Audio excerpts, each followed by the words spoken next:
और इस बार पहले से ज्यादा बड़ा प्रोटेस्ट नजर आ रहा है कि अगर आप लाहौर में आपकी 2 लाख कम्युनिटी है, आप आजाद कश्मीर के प्लेटफॉर्म से लाहौर में इलेक्शन लड़ लें। आप बता रहे हैं कि वहां पे लोगों की मौत वाकई हो रही है। पहलगाम में अटैक क्या तालिबान ने किया था? आपको नहीं पता किसने किया था? यहाँ कश्मीर में लगे हुए हैं जहाँ से बिजली पूरे पाकिस्तान को जाती है। हाँ, नमस्कार, FM न्यूज देख रहे हैं आप। मैं हूं आपके साथ विशाल कालरा।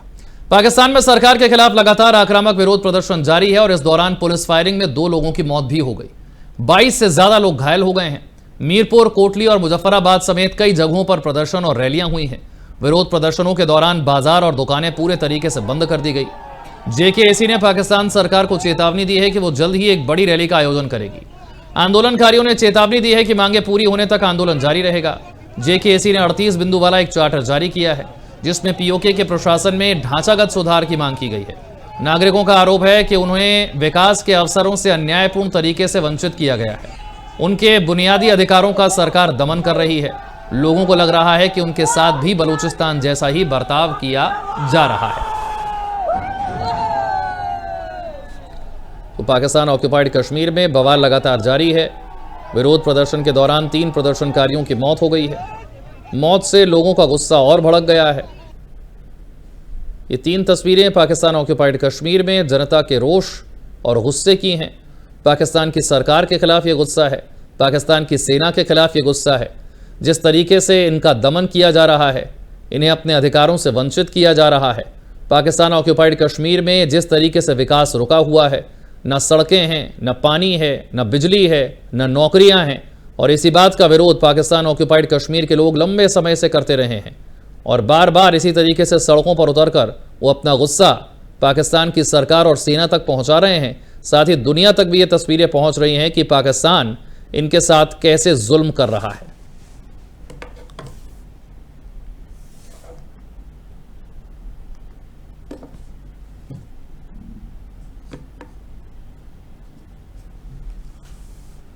ये पहली बार नहीं है जब पाकिस्तान ऑक्युपाइड कश्मीर में इस तरीके से लोग सड़कों पर उतरे हैं और पाकिस्तान की सेना और सरकार के खिलाफ वो प्रोटेस्ट कर रहे हैं। जिस तरह उन्हें उनके अधिकारों से वंचित किया जा रहा है, उसी का यह परिणाम है।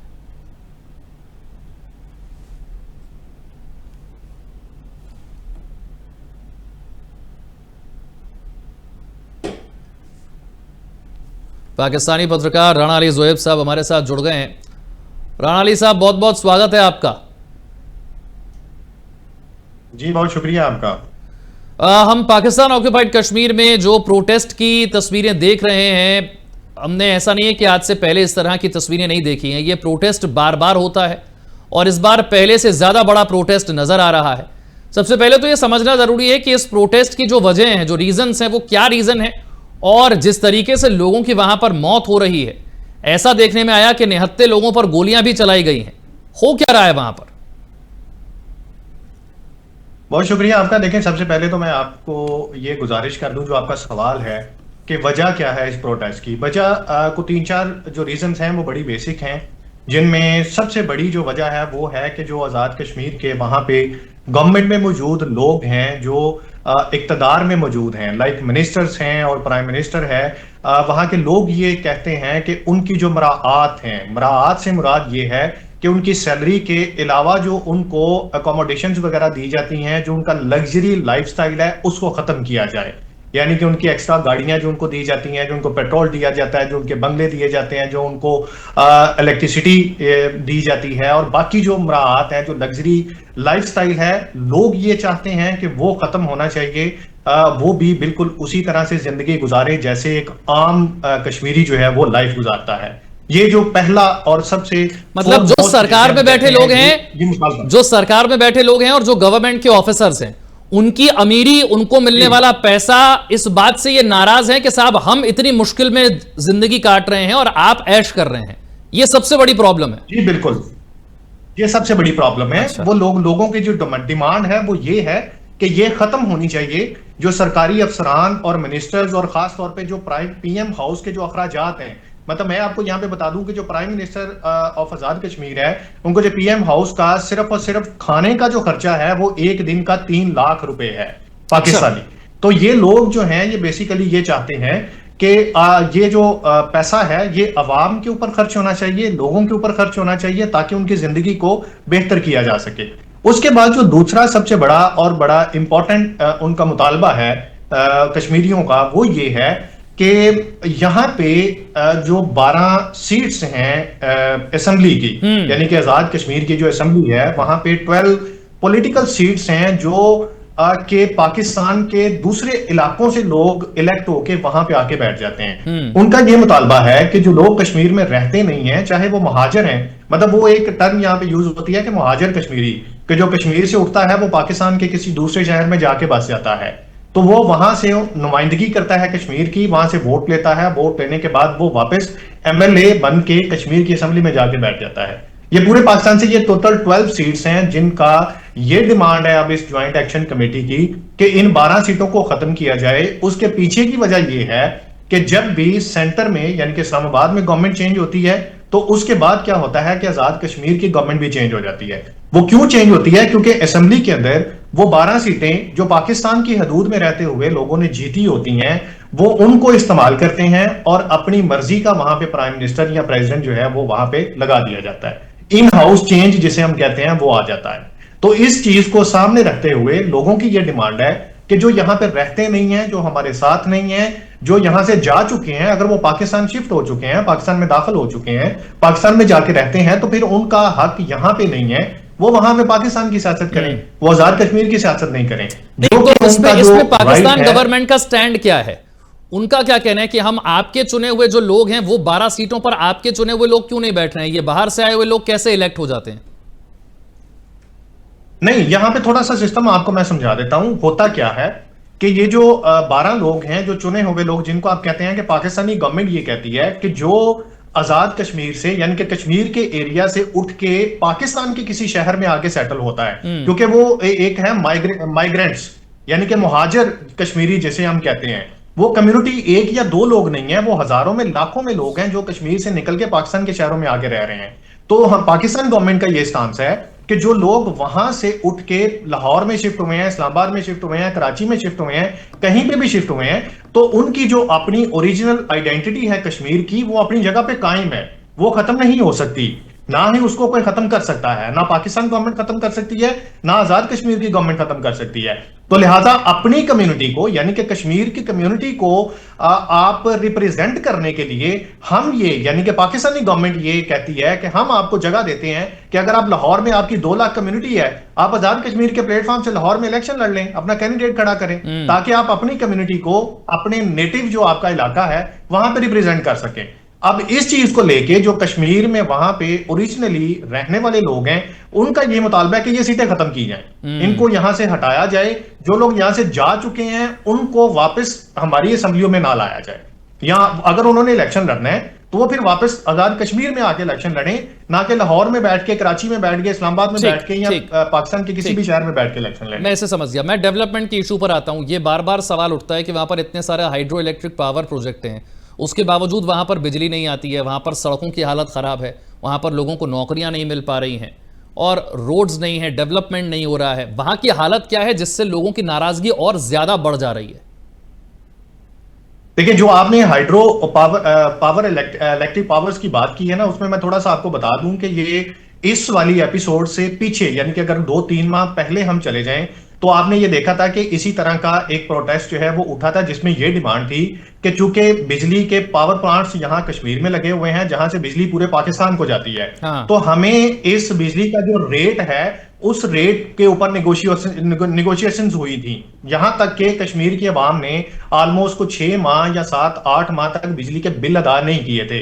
उनका यह कहना था क्योंकि हम तो प्रोड्यूसर हैं, हम पैदा करने वाले हैं, जगह हमारी इस्तेमाल हो रही, पानी हमारा इस्तेमाल हो रहा, इलाका हमारा इस्तेमाल हो रहा, तो यहां से बन के दूसरी तरफ जा रही है, तो हमारा रेट जो है वो कम किया जाए। अब अगर मैं बात करूं पाकिस्तान के बाकी शहरों में, हर प्रोविंस में जो इलेक्ट्रिसिटी है उसका यूनिट का रेट डिफरेंट है। वैसे मैं लाहौर में बैठा हूं तो मुझे पता है कि यहां पे इलेक्ट्रिसिटी का जो पर यूनिट है वो 40 रुपीज है, 40 रुपीज पर यूनिट। लेकिन यही जो पर यूनिट है, ये पर यूनिट, एक यूनिट का जो रेट है आजाद कश्मीर में 10 रुपए है।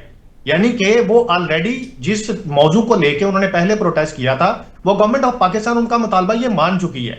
उन्होंने ये कहा है कि हम आपका ये मुतालबा मानते हैं। दूसरा उनका ये था कि आटा हमें सब्सिडाइज दिया जाए। सब्सिडाइज से मुराद ये है कि अगर आप पंजाब से इंपोर्ट करते हैं कश्मीर के अंदर या बाकी सूबों से जाता है तो गवर्नमेंट हमें सस्ते रेट में दे और इसमें सब्सिडी जो है वो गवर्नमेंट अपने उसे पे करे अगर उनको रेट ज्यादा मिल रहा है। अब आटे का रेट पूरे पाकिस्तान में बहुत ज्यादा है, जबकि आजाद कश्मीर में क्या क्या रेट है? ये रेट्स को लेकर भी बहुत इशू बना है। मैं आज की हालत जानना चाहता हूं, इन्फ्लेशन रेट इस समय पाकिस्तान में क्या है, और जो रोजमर्रा की चीजें हैं, गेहूं है, चावल है, सब्जियां हैं, दालें हैं, दूध है, क्या रेट इस समय है, इन्फ्लेशन क्या है, और जिस इलाके में इस वक्त प्रोटेस्ट हो रहा है वहां पर भी क्या इसी तरीके के रेट से? थोड़ा सा अगर आप बता सके, जैसे आपने बिजली का रेट बताया कि 40 रुपए पर यूनिट हो गया है।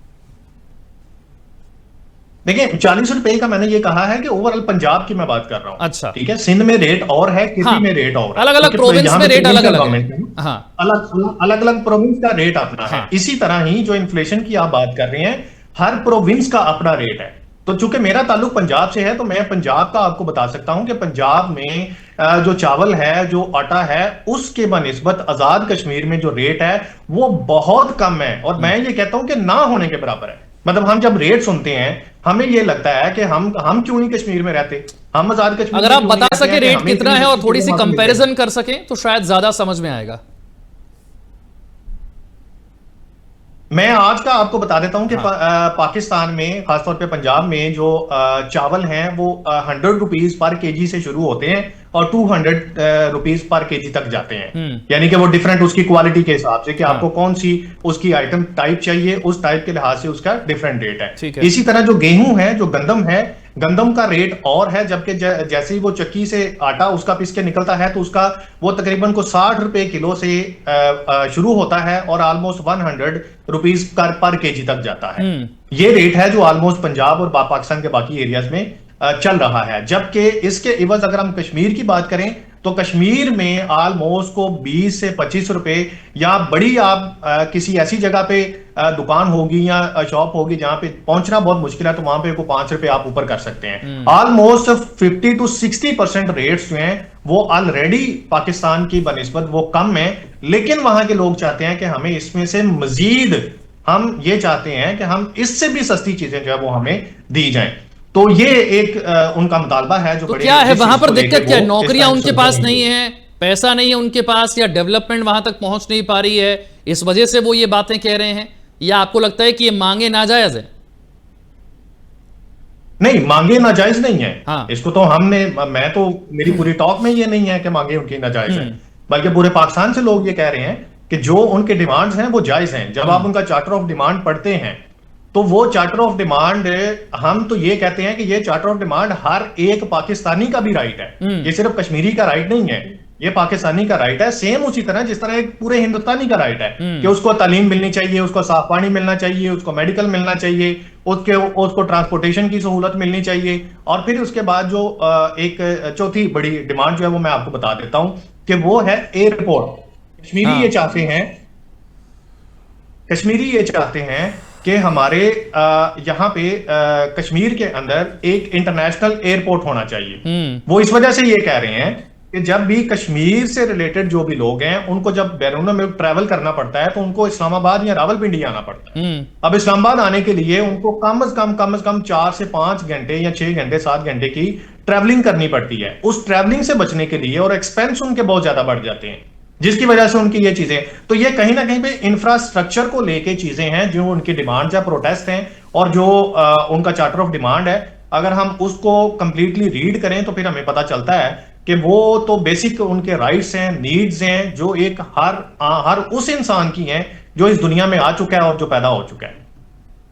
अब जो हालात हो चुके हैं, जिस तरीके से लोग सड़कों पर हैं, कई लोगों की मौत हो चुकी है, निहत्थे लोगों पर गोलियां चलाई गई हैं, इस तरह के फैसले ले कौन रहा है? इस प्रोटेस्ट को दबाने की जिस तरीके की कोशिशें हो रही हैं, वो हम जानते हैं कि वो प्रोटेस्ट ऐसे तो दबने वाला नहीं है, और अगर लोगों की मौत होगी तो ये और ज्यादा भड़केगा और ज्यादा गुस्सा होगा लोगों में। आज की हालत क्या है वहां पर? मैं आपकी इस बात से एग्री करता हूं कि अगर मौत वाकई होगी, लोगों की जानें जाएंगी, तो ऑब्वियसली गुस्सा बढ़ेगा, जैसा कि इससे पहले वाला जो प्रोटेस्ट हुआ था उसमें हुआ था। कि जब कुछ 16-17 लोगों की शहादत हुई तो उसके बाद लोगों का जो गुस्सा है वो मजीद बढ़ा, तो ऑब्वियसली गवर्नमेंट ऑफ पाकिस्तान और आजाद कश्मीर की जो गवर्नमेंट है उनको इंटरवीन करना पड़ा। देखिए, डिमांड्स को लेके जो गवर्नमेंट का स्टांस है या गवर्नमेंट का स्टैंड है वो ये है इस वक्त कि आपकी डिमांड्स के ऊपर गुफ्तगू होगी। हाँ। वफद उनके पास जा भी चुका है, उन्होंने जाके उनसे डायलॉग करने की कोशिश भी की है, लेकिन जो हालात आप बता रहे हैं कि वहां पे लोगों की मौत वाकई हो रही है, तो ऐसा अभी नहीं है। अभी जो 1, 2 या 3 मैक्सिमम वहां पे शहादतें हुई हैं वो ऑब्वियसली एक बहुत बड़ा दुख है और बहुत बड़ा लॉस है, क्योंकि इंसानी जान है वो एक जाए चाहे 1000 जाए, वो उसका दुख सेम होता है। अभी जो आजाद कश्मीर की गवर्नमेंट है, जो प्राइम मिनिस्टर है और जो पाकिस्तानी गवर्नमेंट और जो उनके मिनिस्ट्री ऑफ कश्मीर अफेयर्स हैं, वो उनके साथ कंटिन्यूसली डायलॉग्स की तरफ जा रहे हैं और उम्मीद करते हैं कि होपफुली अगले 1-2 दिन तक ये मामला जो है वो सॉर्ट आउट हो जाएंगे। मैं अगली खबर जो पाकिस्तान से उसका रुख करता हूं। पाकिस्तान के क्वेटा में ब्लास्ट हुआ है, 10 से ज्यादा लोगों की इसमें मौत हुई है और पाकिस्तान के जो प्रेसिडेंट हैं वो इसमें भारत का नाम लगा रहे हैं। पहले तो मैं समझना चाहता हूं कि जो क्वेटा में ब्लास्ट हो रहे हैं और जैसे हालात क्वेटा में बने हुए हैं, वहां पर अभी जो ब्लास्ट हुआ है उससे रिलेटेड क्या नई इंफॉर्मेशन आपके सामने आई है? और एक तरफ यहां प्रोटेस्ट चल रहा है जिसका अभी हम जिक्र कर रहे थे, दूसरी तरफ क्वेटा है या खैबर पख्तूनख्वा है या बलूचिस्तान का जो इलाका है, वहां पर जिस तरीके के प्रोटेस्ट और आर्मी को टारगेट किया जा रहा है, ये पाकिस्तान के लिए इतने सारे फ्रंट जो खुल गए हैं जहां पर अंदर ही इतनी लड़ाई चल रही है, अंदर ही इतना प्रोटेस्ट हो रहा है, ये कितना मुश्किल होता जा रहा है?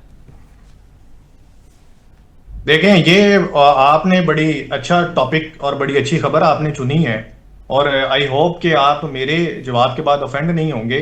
आपने ये जो फ्रंट्स की बात की है ना कि पाकिस्तान के खिलाफ इतने जो फ्रंट है, केपी का आपने जिक्र किया, बलोचिस्तान का आपने जिक्र किया, कोयटा का जिक्र हो गया, फिर उसके बाद पाकिस्तान आर्मी को टारगेट किया जा रहा है, तो ये आप मेरे से ज्यादा बेहतर जानते हैं कि ये कौन लोग हैं जो टारगेट कर रहे हैं। और पाकिस्तान जो है वो इस वक्त टेररिज्म के खिलाफ जो जंग लड़ रहा है वो किसके खिलाफ लड़ रहा है? बलोचिस्तान में बीएलए को फंडिंग कौन कर रहा है? आप मेरे से बेहतर जानते हैं, मैं नाम ले लेता हूं, रॉ फंडिंग कर रही है। आपके लोग आपके टीवी चैनल्स पे बैठ के ये इस चीज को मानते हैं कि जी हम उनको कपड़े देंगे, हम उनको खाना देंगे, हम उनको हथियार देंगे ताकि वो पाकिस्तान में अपने जो अटैक्स हैं वो करें। यही हाल केपीके में है। तो आप इस चीज को, ये हम नहीं कह रहे हैं, हम तो बाकायदा प्रूफ देते हैं ना। जो लोग पकड़े जाते हैं, मुजीद ब्रिगेड है, बीएलए है, इनको कौन सपोर्ट कर रहा है? आर्मी के ऊपर अटैक पाकिस्तान तो नहीं कर रहा। हम जैसे लोग या हम सिविलियन तो नहीं आर्मी को अटैक कर रहे, ऑब्वियसली टेररिस्ट कर रहे हैं। और टेररिस्ट को बैक कौन कर रहा है? भारत कर रहा है। टेररिस्ट को फंडिंग कौन कर रहा है? रॉ कर रहा है। तो लिहाजा ये चीज जो है ना, इसमें हम निपट रहे हैं और इंशाल्लाह निपटेंगे। ज़ोएब साहब, मैं बिल्कुल ऑफेंड नहीं हो रहा हूं, लेकिन मैं आपके ही डिफेंस मिनिस्टर साहब ख्वाजा आसिफ साहब की बात को याद दिलाता हूं। पहलगाम का जब अटैक हुआ, ऑपरेशन सिंदूर जब हुआ नहीं था, उस बीच में उन्होंने वेस्टर्न मीडिया को कई सारे इंटरव्यूज़ दिए और ऐसे एक इंटरव्यू में ख्वाजा आसिफ साहब कहते हैं कि हम तो पिछले 40 सालों से ये डर्टी काम वेस्ट के लिए कर रहे हैं, अमेरिका के लिए कर रहे हैं, हमने इन्हें तैयार किया, ये हमारे मुजाहिद, ये हमारे हीरो, आज इनको आप टेररिस्ट कह रहे हैं, ये तो हमने ही तैयार किए। इससे पहले इमरान खान खुद जाकर यूएस में इस बात को एक्सेप्ट कर चुके हैं। नवाज शरीफ साहब कई बार इस चीज़ को एक्सेप्ट कर चुके हैं कि जितने आज ये टेररिस्ट ऑर्गेनाइजेशन बता करके यूएन में बैन किए जा रहे हैं, ये ऑर्गेनाइजेशन तो हमने वेस्ट के कहने पर ही बनाए थे, इन लोगों को ट्रेनिंग तो हमने वेस्ट के कहने पर ही दी थी, आज आप इन्हें टेररिस्ट कैसे कह सकते हैं? ये तो आपके लीडर्स के बयान है ना। नहीं, मैं थोड़ा सा आपको करेक्ट कर देता हूं। असल में मैं भी एक जर्नलिस्ट हूं, तो मेरा काम है हकीकत जो है वो बताना। उन्होंने टेररिस्ट ऑर्गेनाइजेशंस की बात नहीं की, उन्होंने तालिबान की बात की थी।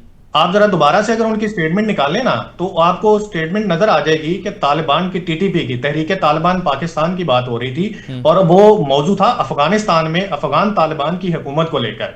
वो उन्होंने उसकी बात की थी, 9/11 से पहले की बात थी, वो आज से 30-40 साल पहले की बातें थी जो उन्होंने गुफ्तगू की थी।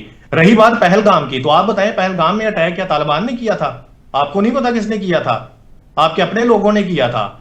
ऑपरेशन सिंदूर की आपने बात की, ऑपरेशन सिंदूर जो है वो कहां पे लॉन्च होने के बाद क्या हुआ वो पूरी दुनिया ने देख लिया। तो ये इतना डिबेटेबल है, मुझे ये लगता है कि आपको शर्मिंदगी ना हो। मेरे आप भी भाई हैं, मेरी फील्ड के बंदे हैं। कोई शर्मिंदगी इसलिए नहीं है, कोई शर्मिंदगी इसलिए नहीं है क्योंकि इंडियन आर्मी ने तो हर चीज का सबूत पेश किया है वीडियोस के साथ।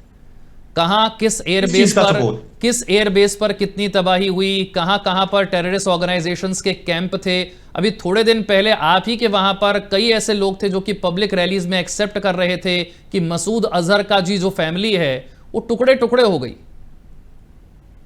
ये आप ही के यहां पर एक्सेप्ट कर रहे थे पब्लिक रैली में। नहीं। अगर थोड़े थोड़े से अल्फाज करेक्ट कर लें, टुकड़े टुकड़े हो गए नहीं। अगर तो आप इसको मर्दानगी समझते हैं इंडियन आर्मी की कि वो सिविलियंस पे अटैक करके तो वो कहते हैं जी हमने ये कर दिया, तो फिर मेरा ख्याल है कि आपको ये सोचने की जरूरत है कि आपकी इंसानियत कहां पे है। हम ये नहीं कहते आपने अटैक नहीं किया। देखिए मैं यही तो कह रहा हूं, हमने प्रूफ दिए थे, आपने एक्सेप्ट नहीं किए। फिर वो इलियास कश्मीरी खुद एक्सेप्ट करता है। आपने बच्चों को मारा, आपने औरतों को मारा, आपने बच्चों को मारा, आपने औरतों को मारा, आपने जो सिविलियन आबादी है उसको अटैक किया। लेकिन बदले में पाकिस्तान ने क्या किया? पाकिस्तान ने आपके 6 राफेल तैयारी गिराए। 6। पूरी दुनिया इस वक्त आपको देख रही है। तो लिहाजा जोहेब साहब आपने कहा मैं ऑफेंड नहीं होगा, मैं बिल्कुल ऑफेंड इसलिए नहीं हो रहा, मैं बिल्कुल ऑफेंड इसलिए नहीं हो रहा क्योंकि थोड़े दिन में आपकी अपनी आर्मी इसे एक्सेप्ट कर लेती है कि यहां पर क्या हुआ। ठीक है, मैं अब आपको एक और टीरा वैली में क्या हुआ, पाकिस्तान ने अपनी एयरफोर्स लगा करके ब्लास्ट किया, 30 लोग मारे गए। वो 30 कौन सिविलियंस थे? ये आपके अपने ही तो लोग थे। नहीं, आप फिर मैनिपुलेट करना आपका काम है ना। मैं तो आपको यही बात तो मैं आपसे कर रहा हूं कि यार सच्चाई बोलो, सच बोलो कि सच्चाई थी क्या। देखिए मैं जर्नलिस्ट हूं, मैंने इतना बड़ा दिल करके आपके सामने सारी सच्चाई रखी है कि क्या हो रहा है। लेकिन हमने तो वीडियोस के साथ प्रूफ रखे हैं जोहेब साहब, क्या बात कर रहे हैं, हमने तो वीडियोस के साथ प्रूफ रखे हुए हैं। बात गलत हो जाएगी। शहबाज शरीफ आपकी नेशनल असेंबली में खड़े होकर कह रहे थे कि रात का वक्त था, सवेरे की नमाज के बाद हमने सोचा था अटैक कर देंगे, तब तक ब्रह्मोस से अटैक हो गया। ये तो आपकी नेशनल असेंबली में खड़े होकर कह रहे थे ना, वो शहबाज शरीफ ही कह रहे थे, असेंबली में खड़े होकर कहा। नहीं, आप गलत, ये भी गलत कोड कर रहे हैं। अरे सर स्टेटमेंट अब तो ये तो ऑन रिकॉर्ड है, आप कैसे इसको झुटला देंगे? ये तो नेशनल असेंबली में आपकी बात कही जा रही है। एक काम करते हैं भाईजान, एक काम करते हैं ना, मैं और आप टीवी पे बैठे हैं ना, जिस स्टेटमेंट का आप जिक्र कर रहे हैं टीवी पे चला दे जरा मेरे सामने कि उसने ये कहा था। अब मुझे इस समय वो स्टेटमेंट निकालने में हो सकता है कि ढूंढनी पड़ेगी, लेकिन ये आपकी नेशनल असेंबली की स्टेटमेंट है शहबाज शरीफ साहब की।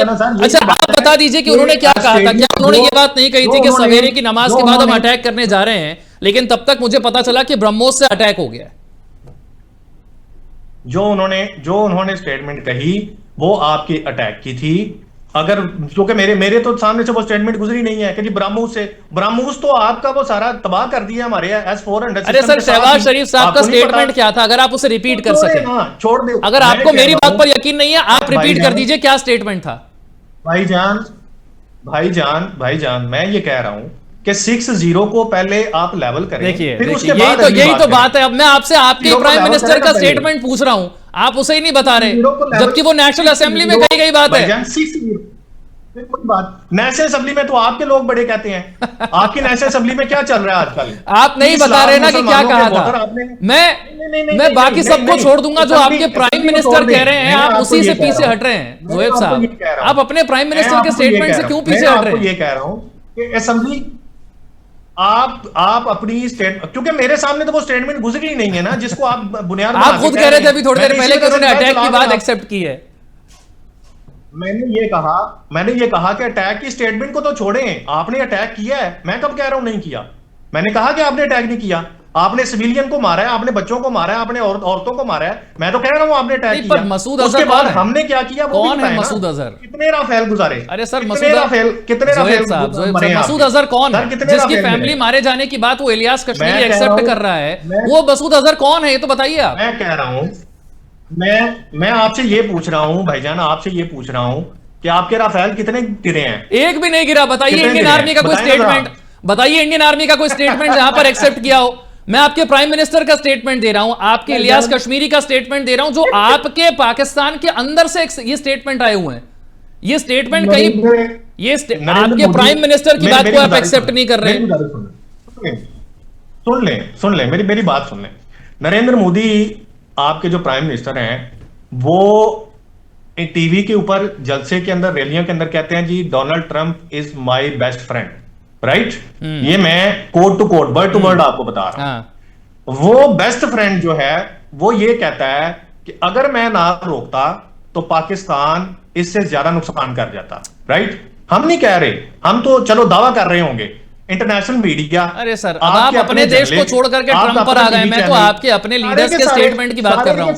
आप ट्रंप पर बात करना चाहते हैं तो ट्रंप पर हम अलग से बात कर लेंगे। दुनिया ये कह रही है। अरे सर, तो डोनाल्ड ट्रंप, मैं यही आपसे गुजारिश कर रहा हूं कि इस मौजू को, इस टॉपिक को छोड़ दीजिए। इस टॉपिक पे नहीं सर, टॉपिक तो मैं, चलिए समय मेरे पास कम है इसलिए मुझे इस टॉपिक को छोड़ना पड़ेगा, क्योंकि पाकिस्तान के अपने प्राइम मिनिस्टर और अंदर बैठे हुए लोगों के स्टेटमेंट को आप अगर इनकार कर रहे हैं तो फिर डोनाल्ड ट्रंप पर आपको जाना पड़ रहा है। मैं ये कह रहा हूं, डोनाल्ड ट्रंप की बात कहां है? अभी तो आप अपने प्राइम मिनिस्टर के स्टेटमेंट को एक्सेप्ट कर लीजिए पहले, तो ये जरूरी है। चलिए खैर, फिर हम आगे कभी फिर चर्चा करेंगे इस बात को लेकर। फिलहाल समय इतने की इजाजत देता है। बहुत बहुत शुक्रिया ज़ोएब साहब हमारे साथ जुड़ने के लिए और इस चर्चा के लिए।